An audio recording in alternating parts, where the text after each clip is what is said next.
وادی ہنزا کے گاؤں احمد آباد میں روڈ کی تعمیر کا منصوبہ 6 سالوں سے التوا کا شکار ہے۔ روڈ کی خستہ حالی کی وجہ سے علاقے کے عوام کو شدید مشکلات کا سامنا ہے۔ یہ روڈ اس علاقے تک رسائی کا واحد راستہ ہے جہاں سے روزانہ کی بنیاد پر اسکول کے بچے گزرتے ہیں۔ خاص کر موسم کی خرابی میں انہیں اپنی زندگی داؤ پہ لگا کے گزرنا پڑتا ہے۔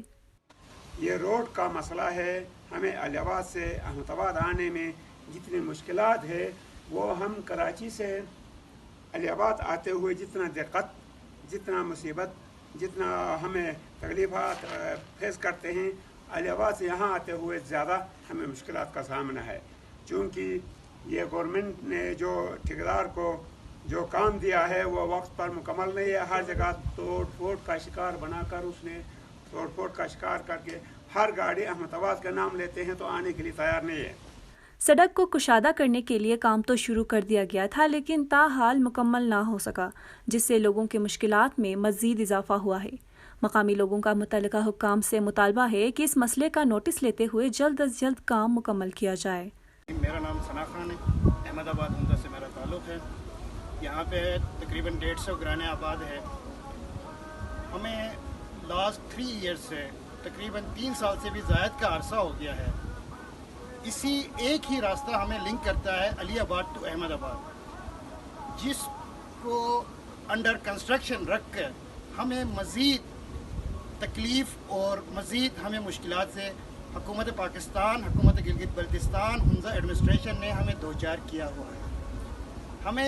ہم نے یہاں سے بذریعہ نمبردار اصلاحی کمیٹی متعدد بار ڈی سی کے پاس اپنا ریکویسٹ، اپنا موقف پیش کر چکے ہیں، اس کے باوجود ہمیں نظر انداز کرتے ہوئے آج تک ہمارے اس مسئلے کو کوئی سیاسی حیثیت دیے بغیر ہمیں اس مشکل میں رکھا گیا ہے۔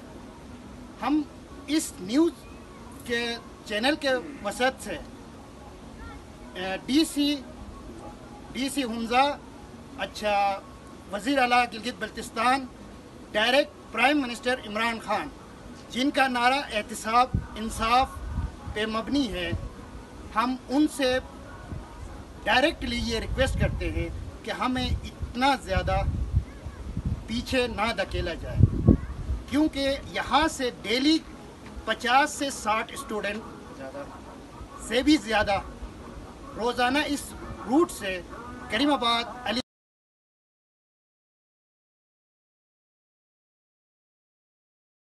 سیما کرن، ہنزا نیوز، احمد آباد۔